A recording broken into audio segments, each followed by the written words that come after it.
hari ini, sebelum kita memulai pelajaran, kita berdoa dulu ya. 1, 2, 3.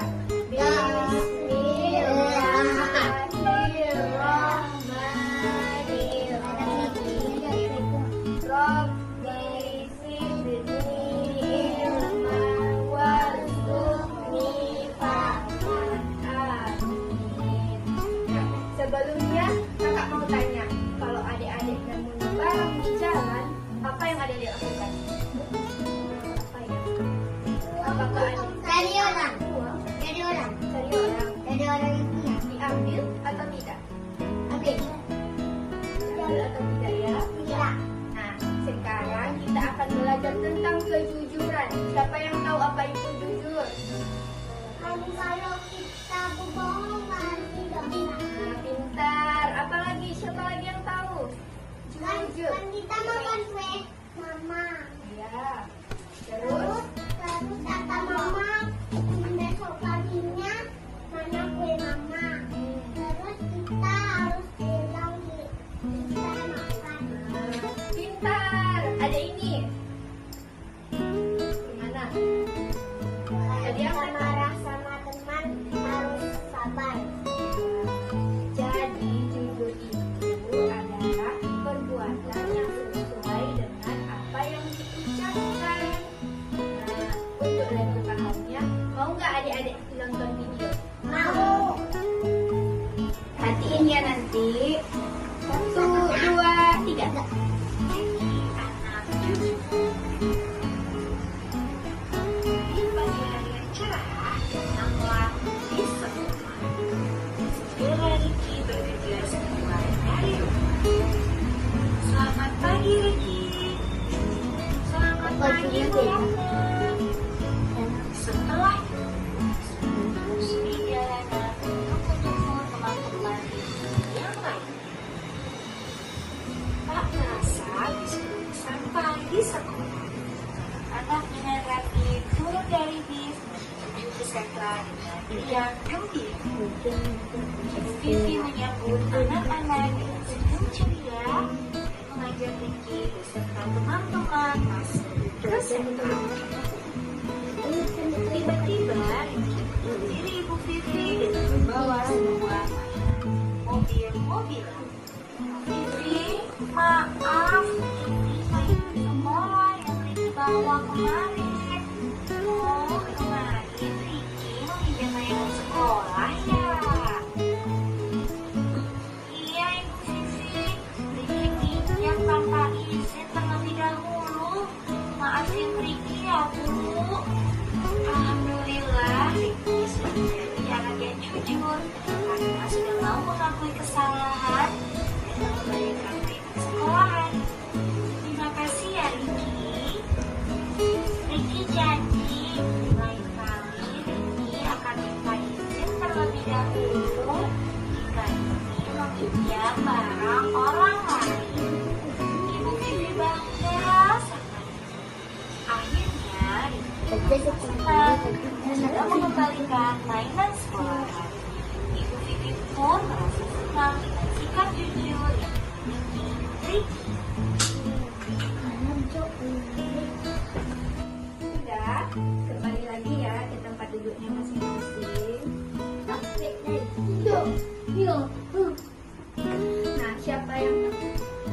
Nah, siapa yang tahu? Tadi kita cerita itu siapa namanya? Riki sama Ibu Vivi. Kenapa tadi Riki? Yang di mobil Terus? dan habis itu dia bawa lagi ke sekolah. Terus dikembalikan sama Ibu Vivi. Berarti Riki itu anak yang jujur. Nah, contoh lainnya jujur. Ketika kita berbicara tidak boleh berbohong. Nah, contoh yang kedua, kalau adik-adik ada di rumah, terus mendengar ada lewat jualan es, terus adik-adik pengen beli es, tapi tidak ada orang di rumah. Nah, adik-adik mencari uang, terus ketemu uangnya. Apakah adik-adik boleh mengambil uang tersebut? Nah, Kenapa tidak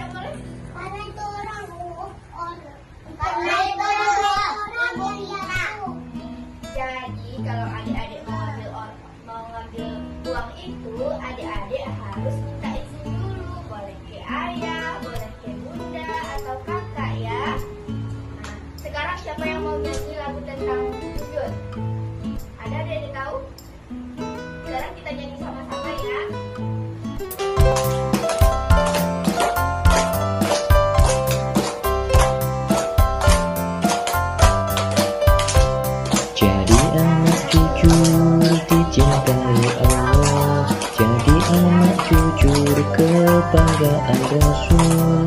Janganlah kau ragu dan janganlah bingung, jadi anak jujur pasti beruntung.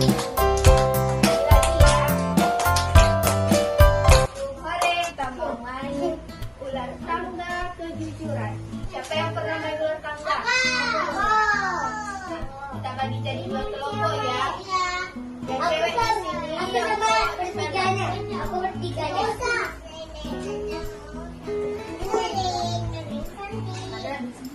Mana cewek, mana cowok? Ini coba. Ganti-gantian ya nanti. Tunggu dulu. Ini tahu angka berapa? Angka 1 ini Kita lempar satunya dulu. angka Nah, cepat finishnya mana? finishnya ini. Kok tahu? Pernah main ular tangga? Nah, Sekarang ayo switch dulu. Tim perempuan melawan tim laki-laki.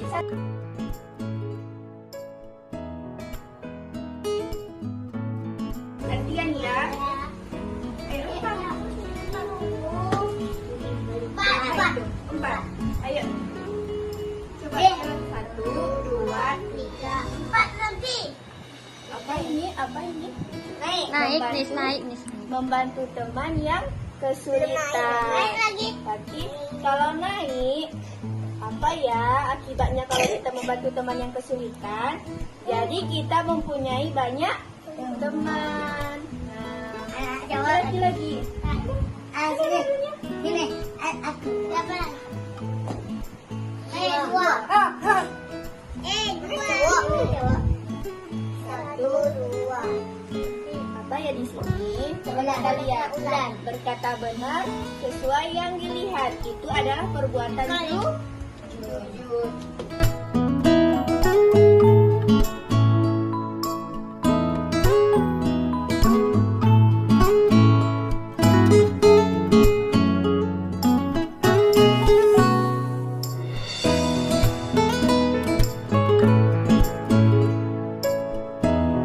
Nah, sekarang adik-adik kan sudah belajar. Tadi apa arti jujur?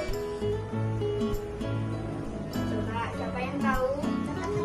Dapat teman. Terus, cintai sama Allah. Apa lagi? Dipercayai. Apa lagi? Siapa lagi yang tahu?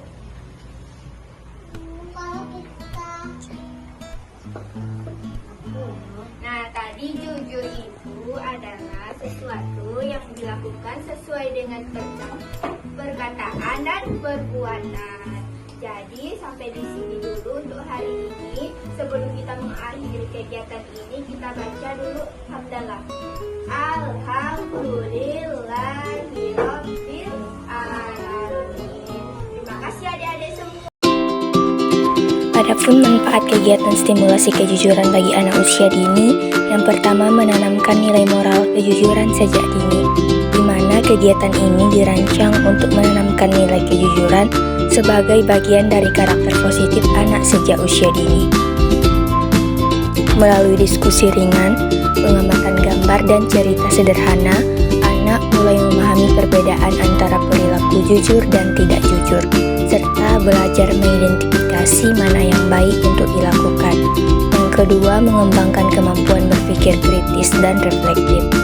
Dengan diberikannya pertanyaan pemantik seperti, apa yang terjadi jika kita tidak jujur? Nah, anak diajak untuk berpikir, menganalisis, dan menarik kesimpulan berdasarkan situasi nyata. Hal ini melatih anak untuk mulai menggunakan logika sederhana dan membentuk penilaian moral secara mandiri. Yang ketiga, melatih kemampuan sosial dan emosional, di mana permainan kelompok dan diskusi bersama membantu anak mengembangkan keterampilan sosial seperti bekerja sama, mendengarkan teman, menyampaikan pendapat, serta menumbuhkan empati. Anak belajar bahwa kejujuran menciptakan kepercayaan dalam hubungan dengan teman dan orang dewasa di sekitarnya. Manfaat selanjutnya yaitu membangun rasa percaya diri dan tanggung jawab. Anak yang diajak untuk menyampaikan pendapat dan pengalaman dalam permainan akan merasa dihargai. Ini mendorong rasa percaya diri dan meningkatkan rasa tanggung jawab terhadap pilihan atau tindakan yang mereka ambil. terutama saat berhadapan dengan situasi yang membutuhkan kejujuran. Manfaat selanjutnya memperkuat pembelajaran melalui bermain dan musik. Bermain ular tangga kejujuran dan menyanyikan lagu tematik menjadi sarana pembelajaran yang menyenangkan dan mudah diingat oleh anak.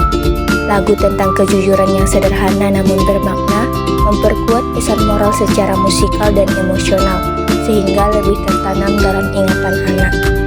Manfaat yang selanjutnya yaitu mendorong refleksi diri dan kesadaran moral.